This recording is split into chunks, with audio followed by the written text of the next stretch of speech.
कोई बहादुरी नहीं है। उनकी बहादुरी तो जनता ने नहीं, पूरे झारखंड राज्य ने देख लिया। 2019 में 700 वोट लेके आए थे, 2024 में हमसे अलग होकर लड़े 858 वोट लेके आए। तो उनकी जो क्षमता है उन्होंने दिखा दिया 2 विधानसभा के चुनाव में। वो किसी को भी हम कैंडिडेट बनाते हैं हजारीबाग लोकसभा से, उसका वही वोट आता है। 1 लाख 1.5 लाख का जो वोट है वो कोई लेके आता, क्योंकि उन्होंने लाख हमारी बुराइयां की, कभी कभी पीठ पीछे हमारी बदनामी भी की, लेकिन हमने जब भी उनका नाम आया तो हम याद करते हैं कि सुबह उठते थे, यही हमारा पीला गमछा, उसी को लपेटते थे। फिर हम अपना लड़का लोग बोलते रहे, जा रे जूता के लिए तो धोते में लेके आओ, यही अमरूद का दतून लेके आते थे, कभी बगल में नीम का पेड़ है उसका दतून लेके आते थे। तो हमें वो घटना, वो मोमेंट याद आता है उस शख्स के साथ। इसलिए हमने कहा अच्छा जाने दो, राजनीति में आना जाना लगा रहता है। कि जयराम दा, आप हमारी आवाज़ हैं, हम लोग, आपने तो रे बे किया है, आइए कोलियरी में, आइए आउटसोर्सिंग कंपनियों में, आइए सरकारी दफ्तरों में, वहाँ छोटे पदाधिकारी को या फिर कर्मचारी को या फिर जो वर्कर हैं, मजदूर हैं, उनको भद्दी भद्दी गालियाँ उनकी माँ बहन के नाम पे पड़ती है। तो आप तो हमारी आवाज़ है, आपने तो रे बे किया है। अरे आपको सुनते हैं तो हमको लगता है कि हमें जो गालियाँ पड़ती है ना उसका कोई काउंटर कर रहा है। कोई बहादुरी नहीं है। उनकी बहादुरी तो जनता ने नहीं, पूरे झारखंड राज्य ने देख लिया। 2019 में 700 वोट लेके आए थे, 2024 में हमसे अलग होकर लड़े 858 वोट लेके आए। तो उनकी जो क्षमता है उन्होंने दिखा दिया 2 विधानसभा के चुनाव में। वो किसी को भी हम कैंडिडेट बनाते हैं हजारीबाग लोकसभा से, उसका वही वोट आता है। 1 लाख 1.5 लाख का जो वोट है वो कोई लेके आता है। 5 5 थाना प्रभारी हैं, तो कोई भी किसी का भी माइंड डिस्टर्ब होगा। उन्हें 29 30 साल का लड़का, आप ऑटोमेटिक वहाँ एग्रेशन दिखेगा कि भाई ये तो अपराधी नहीं थे, अब सुबह होने देते हैं। ठीक है, उसने उन्होंने, देखिए एक होता है क्राइम, एक क्राइम होता है, तो उन्होंने पहचान लिया कुछ देर बाद, बोला ठीक है अब उतना दूर से आप कॉल किए हैं तो ज़रूर हम देखते हैं। उसके बाद हमें उनका कॉल नहीं आया। तो अब काम हुआ है कि नहीं हुआ है ये हम नहीं कह पाएंगे।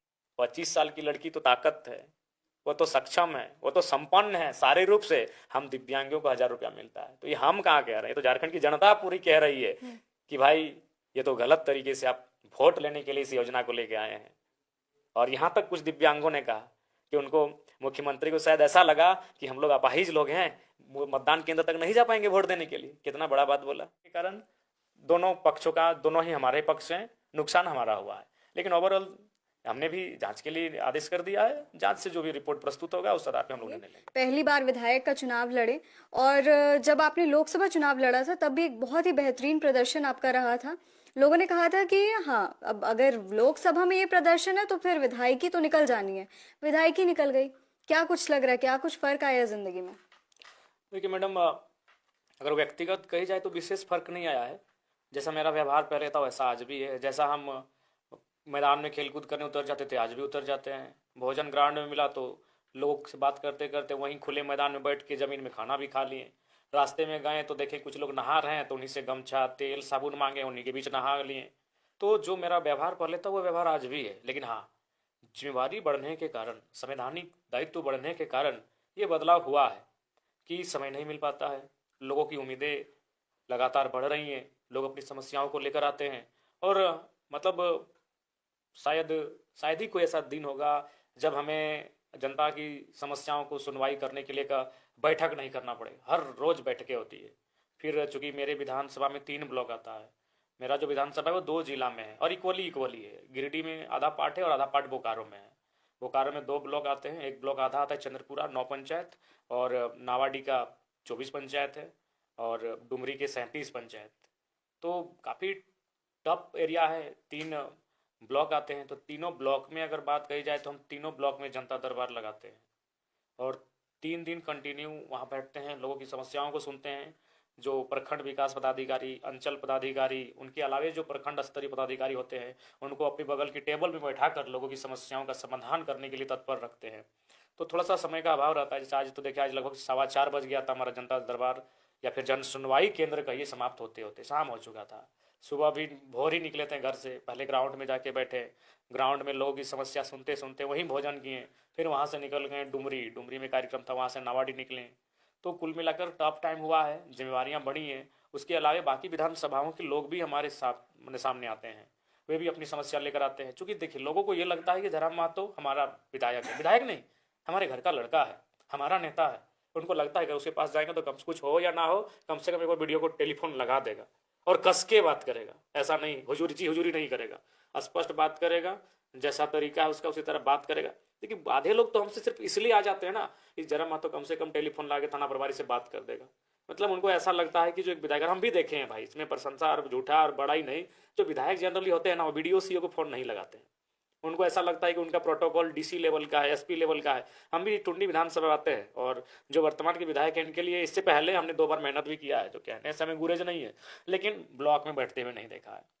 ब्लॉक में उनके जो पार्टी के कार्यकर्ता है या फिर उनके प्रतिनिधि हैं, जो उनके प्रखंड के नेता हैं, वे लोग बैठते हैं और बीडीओ सीओ से लोगों की समस्याओं से बातचीत करते कि नहीं करते वो आइडिया नहीं है।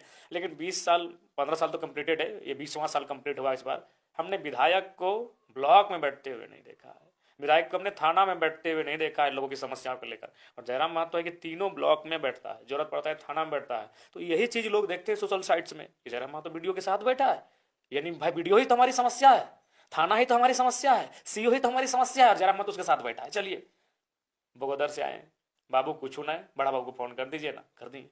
विशुनगढ़ से आए, बाबू कुछ होना है, सीओ को फोन कर दीजिए ना, कर दिए। गिरिडीह से आए, भैया एग्रीकल्चर ऑफिसर को फोन कर दिए ना, कर दिए। तो लोगों को ये लगता है कि अगर जयराम महतो के पास जाएंगे, देखिए काम ऐसा है कि आज हमें लगता है कोई आबदार भी लेगा तो त्वरित काम का निष्पादन नहीं होगा, क्योंकि एक व्यवस्था ही इतनी विकृत और मतलब दूषित हो गई है। लेकिन उनको ये लगता है कि अगर जयराम महतो के पास जाएंगे तो कम से कम बिना तुरंत ऑन दी स्पॉट एक कॉल पदाधिकारी को लगा के बात कर देगा। तो इसलिए आते हैं, और जिम्मेवारी बड़ी है और टाइम टफ हुआ है। अच्छा, आपका स्टूडेंट से लेकर के स्टूडेंट के लीडर बनने तक, और अब स्टूडेंट लीडर से बनने को लेकर के अब पॉलिटिशियन बनने तक, ये सफ़र एक अच्छा खासा सफ़र आपका रहा है। इस सफ़र में कई चीज़ें आपने सीखी होंगी, कई चीज़ों से प्रेरणा ली होंगी, कई लोगों का साथ पाया होगा, कई लोगों का साथ छूटा होगा। क्या कुछ लग रहा है इस सफ़र में? बिल्कुल, ये कांटों भरा सफ़र है, कांटों की राह चले हैं, तभी आज एक विधायकी का सफ़र तय हो पाया है। इस सफ़र में बहुत उतार चढ़ाव देखने को मिला। कई बार तो ऐसा लगा कि शायद कहीं मानसिक रूप से विखंडित ना हो जाएं, शारीरिक रूप से, मानसिक रूप से कहीं टूट ना जाएं, ऐसी परिस्थितियां भी आई। लेकिन नियति ने, विधाता ने मानसिक रूप से, शारीरिक रूप से काफ़ी मजबूत बनाया है। इसके लिए आभार उस अदृश्य शक्ति का जिसने बनाया है।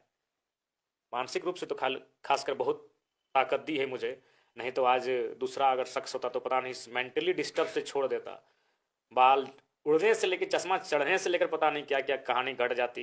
इतना हमने मानसिक प्रताड़ना को सहा है, और अभी भी कंटिन्यू छोटी छोटी बातों को देख सकते हैं आप, जिस प्रकार से उन मुद्दों को हाईलाइट किया जाता है, हमारे साथ जो भी चीज़ें रिलेट हो जाती हैं उनको इस प्रकार से रिप्रेजेंट किया जाता है, जैसे हम विधायक नहीं कोई अपराधी बन गए हैं, हम लोग कोई कातिल बन गए हैं। तो उन चीज़ों को बहुत बारीकी से टैकल करते हैं, उन चीज़ों को अपने ऊपर प्रेशर बनाने के लिए हावी नहीं होने देते हैं, बल्कि हम किसी भी प्रेशर में अपने आप को स्ट्रॉन्ग बना के सामने लाते हैं। तो जो ये स्ट्रॉन्ग इंसान है, इनसे एक बड़ा कह सकते हैं कि जाहिर सा सवाल है हमारा कि ये जब साथ छूटता है तो क्या स्ट्रॉन्ग इंसान को भी तकलीफ होती है? उन साथियों का जिनके साथ आपने ये लड़ाई लड़ी, जिनके साथ आपने एक वक्त गुजारा हो, उनके साथ दिन और रात काटे हो, उनके साथ प्लानिंग की हो, भविष्य का आगे सोचा हो। देखिए स्वाभाविक है, कुछ साथी जब छूटते हैं तो तकलीफ तो होता है। अभी जैसे संजय मेहता की बात कर लेते हैं। वो हमको कभी दिल से कभी कनेक्शन नहीं रहा, वो एक अच्छा। समीकरण के नाते उनको हम ही खोज के लाए थे कि चलिए इतना बड़ा क्षेत्र है और मांडू रामगढ़ में मेरा प्रभाव है, बड़का गांव में मेरा थोड़ा बहुत प्रभाव है, तो यहाँ हम लोग अच्छा वोट करेंगे। उनके चाहे कोई भी होता, उदय मेहता, भारती कुशवाहा, विकास महतो, संतोष महतो, संजय महतो, जिनका भी नाम आ रहा था वो उतना ही वोट लाते जितना उनको आया था। इसलिए उनमें अगर हम खुद लड़ते तो थोड़ा सा इंक्रीज होता, ये हम भी नहीं कहते कि हम जीत ही जाते, इंक्रीज थोड़ा सा होता, लेकिन उसके अलावा भी अगर कोई प्रत्याशी होते तो वही वोट आता। तो उनसे कभी रहा नहीं। लेकिन हाँ, पढ़े लिखे हैं, लेकिन पढ़े लिखे लोग कभी कभी ज़्यादा अपने आप को सोचते हैं कि हम ये हैं वो हैं, फाइनली क्या रिजल्ट है वो तो उसने देखा, इसलिए उस पर विशेष नहीं कहेंगे। हाँ, उनके अलावा जैसे आप बात करेंगे हमारे जहाँ धनबाद वाले नेता की, जो जेमे में शामिल हो गए गांधी सीट से, वो उनसे थोड़ा सा रहा अपना, तो एक उनसे अपना तो इसलिए रहा कि यही घर है, इसीलिए हमने कभी उनके बारे में कभी नहीं कहा, क्योंकि उन्होंने लाख हमारी बुराइयां की, कभी कभी पीठ पीछे हमारी बदनामी भी की, लेकिन हमने जब भी उनका नाम आया तो हम याद करते हैं कि सुबह उठते थे, यही हमारा पीला गमछा, उसी को लपेटते थे, फिर हम अपना लड़का लोग बोलते रहे, जा रे रिजुता के लिए 2 दतोन लेके आओ, यही अमरूद का दतोन लेके आते थे, कभी बगल में नीम का पेड़ है उसका दतोन लेके आते थे। तो हमें वो घटना, वो मोमेंट याद आता है उस शख्स के साथ, इसलिए हमने कहा अच्छा जाने दो, राजनीति में आना जाना लगा रहता है, छोड़िए। अभी राब्ता होता है कभी? नहीं, हम करेंगे भी नहीं, क्योंकि एक राजनीति का एक प्रोटोकॉल होता है। आज बहुत सारे नेता होते हैं, जैसे कि अभी उदाहरण के लिए बागमारा के जो नेता हैं आज सांसद बन गए हैं, लेकिन उन्होंने स्टार्टिंग किया था जेबीएम से, और एक टाइम ऐसा आया था कि जेबीएम में बीजेपी एंटी थी, लेकिन उन्होंने फिर भी कभी बाबूलाल मरांडी जो गलत नहीं कही। उनको मालूम है कि उनको राजनीतिक जन्म और राजनीतिक जगह, राजनीतिक स्थान बबलर मरांडी ने दिया था। तो इस शख्स को भी जानना चाहिए था कि कम से कम जयराम महतो अच्छा है या बुरा है। राजनीतिक कद और मेरा जो डायरेक्ट सीएम से मिले वो जयराम महतो की देन है, नहीं तो उससे पहले उनको प्रखंड के नेता नहीं पूछते थे। तो इसलिए उनको मर्यादा का ख्याल रखना चाहिए था। वो हमारे पार्टी के खिलाफ हो जाते हैं, लेकिन कम से कम उनको इस बात का ख्याल रखना चाहिए था कि जयराम जिस असेंबली से लड़ रहा है उससे हम दूर रहेंगे। अब रहते हैं, आप पूरे झारखंड में प्रचार करते हैं, तो इसलिए जो उन्होंने कृत्य किया है उसके लिए अब हम लोग बातचीत करना भी पसंद नहीं करेंगे। अच्छा, एग्रेशन को लेकर के काफ़ी सारी चीज़ें कही जा रही हैं और हाल फिलहाल में आप एक पत्रकार पर भी एग्रेशन अपना दिखाते हुए नजर आ रहे हैं। ये एग्रेशन क्या लग रहा है, किस लेवल पे जा रहा है, क्या ये सही है? आप इस पर सोच विचार कर रहे हैं? देखिए, सबसे पहली बात है कि कभी कभी होती है कि आपको थोड़ा सा अलग तरीके से, लीक से हटकर कुछ अपने आप को प्रेजेंट करना पड़ता है कुछ काम को निकालने के लिए। आज इस राज्य में इस प्रकार से घुन लगा है, दीमक की तरह जिस प्रकार चाटा गया है, हमें लगता है कि थोड़ा सा टेढ़ा होके, थोड़ा सा कड़क होके, थोड़ा सा बेबाक होके ही वहां से मुक्ति दिला सकते हैं। सरलता पूर्वक हमें नहीं लगता इस राज्य की समस्याओं का निदान होगा। इसीलिए मेरा मानना है, मेरा एग्रेशन ठीक ठाक है और ये मैंने तो नहीं चुना इस एग्रेशन को। इस एग्रेशन को झारखंड की लाखों जनता ने पसंद किया। जैसे मैं आपको एक छोटा सा उदाहरण देता हूँ, मैंने किसी मीडिया में कहा था, कोई बयान मेरा था जिसको लेकर, और हाँ, वो मैंने रे या बे किसी को बोला था, तो मीडिया ने हमसे पूछा, तो हमने कहा भाई हम सार्वजनिक, चूंकि मीडिया सब देखते हैं, लोकतंत्र ये एक प्लेटफॉर्म है जिसके माध्यम से हम अगर माफी मांग लेते हैं, तो हमने कहा कि हम भाई माफी चाहते हैं। जब वो वीडियो कुछ मजदूर वर्ग के लोगों ने देखा, विश्वास कीजिए उन्होंने वही कमेंट किया और हमें फोन किया कि जयराम दा, आप हमारी आवाज़ हैं, हम लोग, आपने तो रे बे किया है, आइए कोलियरी में, आइए आउटसोर्सिंग कंपनियों में, आइए सरकारी दफ्तरों में, वहाँ छोटे पदाधिकारी को या फिर कर्मचारी को या फिर जो वर्कर हैं, मजदूर हैं, उनको भद्दी भद्दी गालियाँ उनकी माँ बहन के नाम पे पड़ती है। तो आप तो हमारी आवाज़ हैं, आपने तो रे बे किया है। अरे आपको सुनते हैं तो हमको लगता है कि हमें जो गालियाँ पड़ती है ना उसका कोई काउंटर कर रहा है। ये उनका वर्सन था, उस मजदूर का वर्सन था कि जब आपको सुनते हैं ना, जब आप अफसरों को लताड़ते हैं, तो ऐसा लगता है कि हम पे जो लोग भला बुरा भद्दी भद्दी गालियां देते हैं उसका कोई काउंटर करने के लिए खड़ा हुआ है। तो इसलिए उन्होंने स्पष्ट लिखा, यार बिल्कुल आपको माफी मांगने की जरूरत नहीं है, आपने तो रे बे किया है। यहाँ जाके देखिए सरकारी दफ्तरों में, जाके देखिए किसी थाना में, उस थाना का जो पदाधिकारी होते हैं, जाके देखिए किसी बड़े बड़े अफसर के सामने में, उनके पहले जुबान पे ही गाली होती है छोटे कर्मचारियों के लिए, आम व्यक्ति के लिए। तो आपने तो वो नहीं किया, आपने तो बस मामूली दो शब्द निकाला, रे बे। ये जनता का मैंने हमारे प्रति यह स्टेटमेंट था, जबकि हम माफी मांग रहे थे इन शब्दों के लिए, हम सार्वजनिक मीडिया पे आके माफी मांग रहे थे, लेकिन ये जनता ने कहा जी नहीं, आपको माफी मांगने की कोई जरूरत नहीं है, आप काउंटर करने के लिए आए हैं, और आप जब बोलते हैं, उनको लताड़ते हैं तो सुकून मिलता है। ये क्यों हुआ? उनके कारण हुआ। उन्होंने गलत रूप से एक आम व्यक्ति के साथ अपना व्यवहार को दर्शाया है। कुछ दिनों पहले बिहार से एक कॉल आता है आपके पास, जिनके द्वारा आपसे मदद मांगी जाती है, जिनसे आप कहते हैं कि हम विधायक तो झारखंड के, क्या हम आपकी मदद कर सकते हैं? क्या कुछ मामला था वो? देखिए, उनका मामला था बिजली विभाग का। तो फिर संबंधित पदाधिकारी से बात की तो उन्होंने आश्वासन दिया, हमने परिचय दिया तो उन्होंने पहचान लिया। कुछ देर बाद बोला ठीक है, अब उतना दूर से आप कॉल किए हैं तो ज़रूर हम देखते हैं। उसके बाद हमें उनका कॉल नहीं आया। तो अब काम हुआ है कि नहीं हुआ है ये हम नहीं कह पाएंगे एग्जैक्ट, लेकिन उनके फ़ोन करने के बाद हमने फ़ोन किया था और उन्होंने ये इस बात का मैंने कन्फेस किया उस पदाधिकारी ने जो बिजली विभाग से संबंधित हैं कि आप उतनी दूर से एक फ़ोन किए हैं, तो हम कोशिश करते हैं उनका काम कर देंगे। अच्छा, एक चीज़ है, जयराम महतो जो है वो मैया समान योजना के काफ़ी खिलाफ चल रहे हैं और ये हमारी एक बहुत करीबी महिला मित्र हैं, उनके द्वारा ये सवाल मेरे पास भेजा गया है और रिक्वेस्ट किया गया है कि ये सवाल हम आपसे बिल्कुल करके ही लौटें। तो ये सवाल उनके द्वारा ये किया जा रहा है, फिर उत्तर देते हैं। देखिए मैडम, जब आप आज हमारे जनता दरबार में थी, आपने देखा होगा कि सफ़ेद साड़ी में एक 70-75 साल की बूढ़ी महिला काफ़ी हल्ला कर रही थी जी। उनको सब लोग चुप होने के लिए कह रहे थे। मामला क्या था मालूम है? उनको 5 महीना से पेंशन नहीं मिला है और वो खुद क्या बोल रही थी, क्योंकि गांव देहात में लड़की लोग को थोड़ा सा एक शब्द ऐसा बोला जाता है जिसको हम नहीं बोलेंगे, तो बूढ़ी महिला बोल रही, लड़कियन, हम लड़कियन बोल रहे हैं, वो लड़कियन नहीं बोल रही थी, कुछ और शब्द बोल रही थी, हम मीडिया में नहीं बोल पा रहे हैं उसको। ठीक है। हमारी बहन के लिए लेते हैं भाई, बूढ़ी दादी उसमें बुरा क्या मानना, हमारी बहन के लिए वो कुछ एक दूसरा शब्द बोल रही थी, लेकिन हम उसके जगह पे लड़कियन बोलते हैं कि लड़कियन के 2500 मिला है और हम बूढ़ियन के 1000 टका मिला है, सेठो 4 महीना से नहीं मिला है। तो बताइए कहाँ तक सही है? इसीलिए हमने कहा मैया सम्मान योजना का हमने पूर्णतः विरोध नहीं किया है। हमने शुरू से कहा कि जो 50 साल से ऊपर है आप उनका समर्थन करते हैं, लेकिन जो 18, 22, 23 साल की हैं, जिनको आवश्यकता भी नहीं है, जिन्होंने आपसे मांगा भी नहीं और उनको दे रहे हैं। अभी कल मेरा दिव्यांगों के बीच कार्यक्रम है, वो कह रहे थे कि दादा 25 साल की लड़की तो ताकत है, वो तो सक्षम है, वो तो संपन्न है सारे रूप से, हम दिव्यांगों को 1,000 रुपया मिलता है। तो ये हम कहाँ कह रहे हैं, ये तो झारखंड की जनता पूरी कह रही है कि भाई ये तो गलत तरीके से आप वोट लेने के लिए इस योजना को लेके आए हैं। और यहाँ तक कुछ दिव्यांगों ने कहा कि उनको, मुख्यमंत्री को शायद ऐसा लगा कि हम लोग अपाहिज लोग हैं, वो मतदान केंद्र तक नहीं जा पाएंगे वोट देने के लिए। कितना बड़ा बात बोला। एक दिव्यांग बहन ने कहा कि विधायक जी, नहीं दादा, हमको विधायक जी नहीं बोलते, दादा ही बोलते हैं, बोला दादा शायद हम लोग को ऐसा लगता है कि हम लोग शायद ये अपना बैसाखी के सहारे वोट देने नहीं जा पाएंगे, इसलिए मुख्यमंत्री ने हमारे बारे में नहीं सोचा, उन्होंने उन बहनों के बारे में सोचा जो वोट देने जा सकती है, इसीलिए 18 साल की लड़की को भी 2,500 दे दिया। और हम दिव्यांग हैं, मेरा पाँव नहीं है, हमको 1,000 रुपया मिलता है। तो हम थोड़ी इसके खिलाफ कर रहे हैं। इस राज्य की जो समझने वाले जनता है, जो बौद्धिक लोग हैं, जो इंटेलेक्चुअल लोग हैं, वो इसमें इस योजना के खिलाफ है। बिल्कुल ये योजना आप कहीं ना कहीं अर्थव्यवस्था को बैकफुट पे लाएंगे, कहीं ना कहीं बाकी जो लोग हैं उनको एक कहीं ना कहीं आप मेंटली डिस्टर्ब करेंगे। आप सपोज दें, बहुत सारे भाई ऐसे हैं जो ट्यूशन पढ़ाते हैं और ट्यूशन पढ़ाने के बाद उनको महीना में 3,000 रुपया कमाई होता है, और ठीक उसके सामने उसी की उम्र की एक बहन को फ्री में 2,500 रुपया मिलेगा। आप समानता की बात कर रहे हैं, ठीक है, बिल्कुल नारी को एक संरक्षण देना चाहिए, लेकिन फिर कहेंगे भाई 50 साल से ऊपर की, तो उस पर क्या मेंटली असर पड़ेगा कि हम हड़तोड़ मेहनत कर रहे हैं, हम प्राइवेट से ट्यूशन पढ़ा रहे हैं और हमको मिल रहा है 2,500 से 3,000 रुपया महीना का कमा पा रहे हैं, और हमारी बहन को निःशुल्क दिया जा रहा है, तो उसके कहीं ना कहीं एक मानसिकता क्या होगी, सो ये सोचने की बात है। तो इसलिए मैंने मैया सम्मान योजना को तार्किक रूप से प्रेजेंट किया कि जिनकी उम्र 50 साल है, 48, 47 से ऊपर है, 45 से ऊपर है, आप उनको अगर देना चाहते हैं तो दें, लेकिन बाकी जो हैं उनको आप स्किल की ट्रेनिंग दें, उनमें प्रतिभाओं का कौशल निपुणता कैसे समावेश हो उस दिशा में काम करें। जो 18 से 25 वो पढ़ाई का टाइम होता है, ये 7-8 साल, आप उनको एकदम 100% बहनों को स्कॉलरशिप देने का काम करें, इस दिशा में आगे बढ़ें।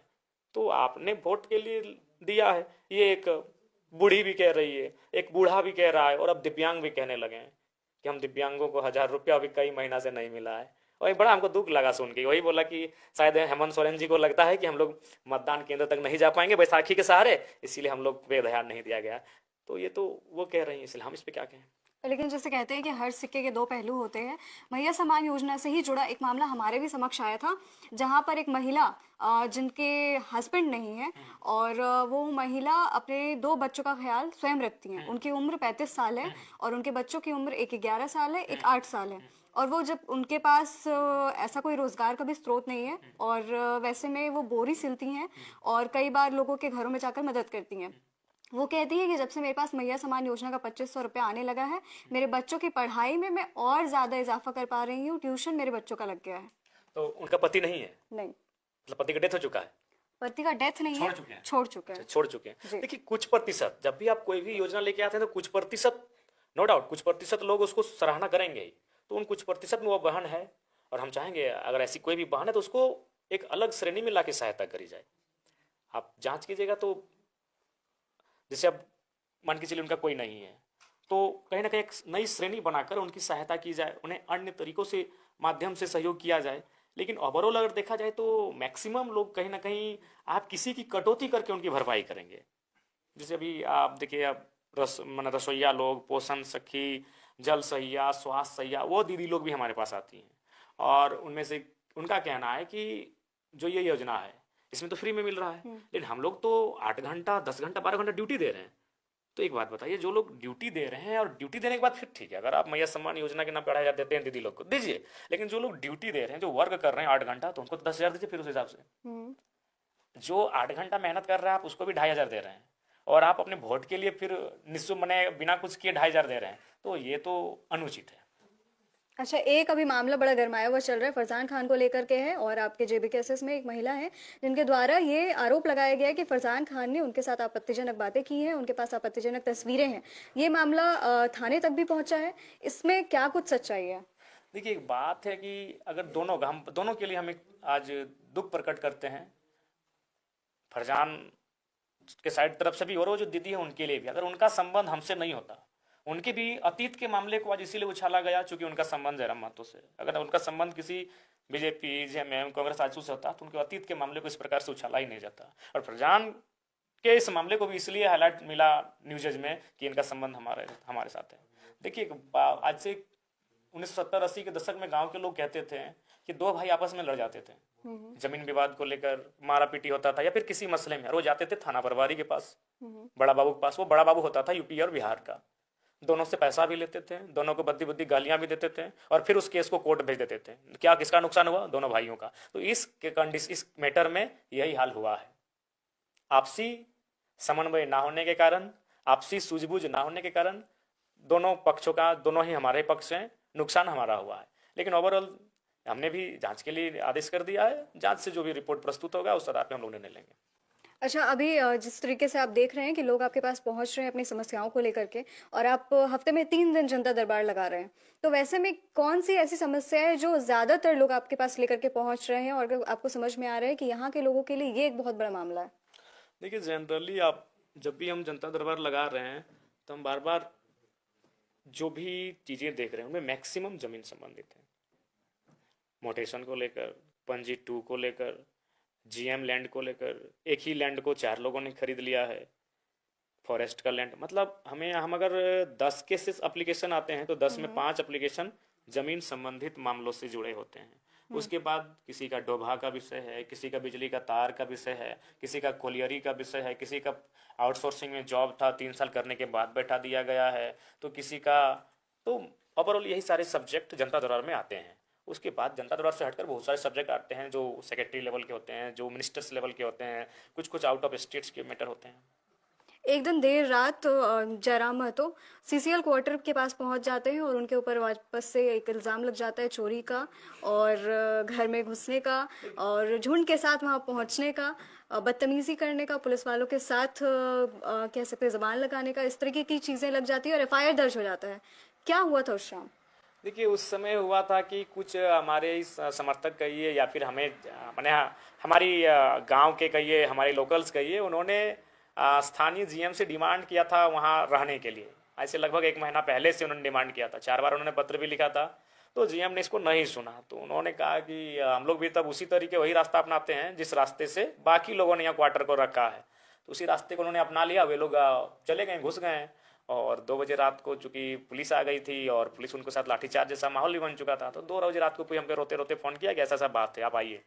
तो 2 बजे रात को फिर हम बिना सोचे समझे, दोनों हमारे अंगरक्षक यहीं सो रहे थे और हम अपना घर में थे उस दिन, और हम उठ के वहां से निकल के चले गए। तो देखा सीआरपीएफ है, 5-5 थाना प्रभारी हैं, तो कोई भी किसी का भी माइंड डिस्टर्ब होगा। उन्हें 29-30 साल का लड़का, आप ऑटोमेटिक वहाँ एग्रेशन दिखेगा कि भाई ये तो अपराधी नहीं थे, अब सुबह होने देते हैं। ठीक है, उसने उन्होंने, देखिए, एक होता है क्राइम, एक क्राइम होता है जिसमें वायलेंट होता है, जिसमें हिंसा हो सकती है। वो तो हिंसा और वायलेंट वाला क्राइम नहीं था, उन्होंने एक आवास को ही लिया था, यानी एक सिविल कह सकते हैं, सिविल मामला था। तो उस प्रकार से भी वहां प्रशासन अगर आती कि चलिए हम लोग सुबह बातचीत करते हैं, और जब आप बातचीत नहीं करेंगे तो भाई हम बल का प्रयोग करेंगे। तो 2 बजे रात को चली जाती है, 5 थाना की पुलिस होती है, सीआरपीएफ का पूरा एक बटालियन वहाँ होता है, और वहाँ 25-20 की संख्या में नौजवान, ऐसे शुरू में 4-5 ही थे, लेकिन जब देखा पुलिस आने लगा तो वो भी टेलीफोन करने लगे अपने दोस्तों को, तो 25 से 30 नौजवान थे। तो फिर जब हम गए तो संख्या बड़ी, 40-50 हुए होंगे। तो ये मामला था। ये अगर पुलिस वहाँ थोड़ा सा अगर सिविल मामला था, सिविल तरीके से अगर हैंडल करती तो हमें लगता है वहाँ मामला ही नहीं होता। सुबह का इंतजार करती, जीएम को बुलाते कि भाई आप लोग हम लोग अलॉटमेंट नहीं किए हैं, तो आप लोग यहाँ नहीं रह सकते हैं, और फिर वो उसको लॉक कर देती कि आप लोग बाहर आइए, अगर बाहर नहीं आएंगे तो हम अपना बल का प्रयोग करेंगे। और बल का क्या, एक थाना का ही ले सकते थे आप, एक ही थाना की पुलिस उनको बाहर कर सकती थी, या फिर हमसे बात करते विधायक जी आपके समर्थक हैं तो आप समझाइए, हम खुद समझाते हैं उनको, या फिर विधायक जी अगर आपको आवास ही चाहिए तो अब लीगली तरीके से हम लोग प्रोसेस करते हैं, बगल में सांसद का आवास है। तो उन्होंने कहीं ना कहीं उनको बहुत ही, हम कहेंगे उस दिन पुलिस का ही रोल, वो अंग्रेजों की पुलिस का टाइम का रोल था। फिर सुबह भी आपने देखा उस दिन क्या नहीं था, वाटर गाड़ियां थी, जो रबर गैस, आंसू गैस, तमाम गोले बौछार किए जाते हैं। ऐसा था पुलिस का हाथ में उनका वो जो एसएसटी होता है, एसटी होता है, जैसे लाठीचार्ज में इस्तेमाल होता है। तो एक क्वार्टर को कोई अगर कब्जा में रखा, आप इस प्रकार से सीन किए हैं जैसे आप पीओ को मैंने खाली करवाने गए हैं, आप एक क्वार्टर खाली करवाने नहीं गए। ऐसा लग रहा है कि अब चाइना ने अरुणाचल प्रदेश के हिस्सों को कब्जा किया और पाकिस्तान ने कश्मीर पे कब्जा किया, उस टाइप से खाली करवाने के लिए गए हैं। तो ये दृश्य, वो मंजर ही तो हमको लगता है कि अंग्रेजों के कालखंड को याद करा रहा था। वो जो दृश्य सबके सामने था, वो दृश्य को सबने देखा अपने सोशल मीडिया के प्लेटफॉर्म में। क्या दृश्य था उस दिन, पुलिस का क्या रूप था, है उनमें उतना ही हिम्मत है तो बीएसएल को खाली करे, टाटा को खाली करे, एचईसी को खाली करे, सीसीएल और बीसीएल की जो जमीनें, भूली श्रमिक नगर, भूली एशिया की सबसे बड़ी श्रमिक कॉलोनी है, वहाँ 95% लोग अवैध कब्जा करके बैठे हैं, खाली करे। अगर है हिम्मत और इतना ही अपने जिगर है तो कहीं ना कहीं वो जयराम महतो का नाम वहाँ जुड़ा हुआ था, इसलिए पूरा सिस्टम लग गया। तो ये कहीं ना कहीं अंग्रेजों के कालखंड का दौर को उस दिन उस रात को हमने याद किया। बाकी एक विधायक को चोरी करने की जरूरत नहीं है, उस घर में कुछ था ही भी नहीं, वो सारा का सारा आरोप बेबुनियाद है। वो प्रशासन अपने अपने आप को छुपाने के लिए, अपने आप को बचने के लिए, अब उनका काम है केस करना, तो मंत्री पे भी कर देगी, लेकिन सारा आरोप निराधार है। उस दिन आप एक उसी हादसे के दिन आप कहते हैं कि विधायकी को हम जेब में लेकर के घूमते हैं। उससे पहले एक आपका वीडियो वायरल होता है जिसमें आप फोन पे बात कर रहे होते हैं और उनसे कहते हैं कि विधायक से तुम इस तरीके से बात करोगी नाजिर तुमको पटक के मारेंगे। ये दो चीज है, तो ये क्या है? एक आप कह रहे हैं कि विधायकी को हम जेब में लेके घूमते हैं, दूसरी तरफ आप ये भी बता रहे हैं कि विधायकी को हम पॉकेट में रख के घूमते हैं और विधायक से ऐसे बात करोगे तो पटक के मारेंगे। क्या है ये? देखिए, वो नाजिर साहब को हमने 3 बार फोन किया, हम्म। तो फोन उठाया नहीं, एक बार उठा के काट दिया, और ठीक कुछ ही सेकंड बाद एक लड़का फोन करता उठा लेता है। तो किसी भी विधायक का बीपी हाई होगा भैया, ठीक है, तुमको मालूम है कि नहीं है किसका नंबर है, तो किसी का भी उस समय बीपी हाई होगा। तो वही लगा दिए क्लास, गलत कर रहा था तो थोड़ा सा फटकार लगा दिए। विधायकी का अहमियत है आपकी जिंदगी में? बिल्कुल नहीं है, विधायकी से ऊपर सोचते हैं हम। हम्म। विधायकी विधायकी बन के हमको मजा भी नहीं आया जी।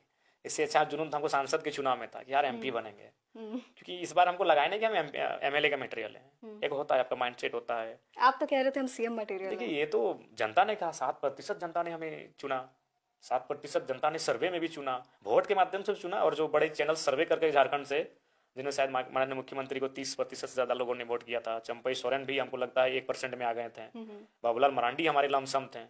तो 7% महीने हैं, तो इसलिए मैंने कुछ गलत नहीं कहा। हाँ, ये चूंकि हमारी उम्र अभी 30 साल है और हम लोग 50 साल के नहीं है कि परिपक्वता से आपसे बात करेंगे। कभी कभी आत्ममुग्धता दिख जाएगी, मियाँ मुट्ठू वाला विषय आपको आ जाएगा। 29-30 साल के लड़के हैं, तो कभी कभी कुछ चीजें हम लोग ऐसा एक्सप्लेन कर देंगे। यही अगर हम 70 साल में होते तो बिल्कुल मैच्योरिटी लेवल से बात करते हैं। 30 साल के हैं तो कभी कभी तो ये बोल निकल जाएंगे। तो यार सच्चाई भी है, विधायक मटेरियल बन के जरा मत आया नहीं था। अगर विधायक मटेरियल बन के आता तो एक विधानसभा में रहता, 11 लाख वोट ले क्यों आता? तो 11 लाख वोट यानी सरकार बनना और बिगाड़ना में जरा महत्व ने भूमिका निभा दी। तो अगर हमने कहा कि सीएम मटेरियल के रूप में आए हैं तो कोई गलत नहीं कहा। आखिरी और बहुत अहम सवाल लेंगे, शादी कब हो रही है आपकी? क्योंकि चर्चे बनते जा रहे हैं और लगातार न्यूज छप रहे, अगले हफ्ते जयराम महतो की शादी है, दिवाली के बाद जयराम महतो शादी कर रहे, क्या न्यूज, क्या आप न्यूज दे दीजिए जरा। देखिए, आप तो अभी जैसा कि लाइफस्टाइल है, जिस प्रकार से हम भी देख रहे हैं, जिस प्रकार से हमारे पास भी केसेस आ रहे हैं पति पत्नी के, तो उन सब चीज़ों से एक चीज़ हम सीख रहे हैं कि ज़माना बहुत फास्ट हो चुका है। और यहाँ जो 2 पर्सन हैं जिनके बीच कंबाइंड होकर एक नए जीवन का आगाज होगा, कुछ हो या ना हो उनको टाइम देना होगा, समर्पण रहना पड़ेगा। तो समय सोचेंगे। ऐसे सुन रहे हैं आप निकाह कर रही हैं, तो आपको हमारी ओर से मुबारकबाद हो। और हम चाहेंगे कि आप जिस परिवार में जाएं, जिस प्रकार चीनी, चावल और दूध मिल के खीर बनता है, आप उस परिवार में इस प्रकार से घुल मिल जाएं कि एक मिठास उत्पन्न उस परिवार में, यह हम आपके लिए शुभकामनाएं करेंगे।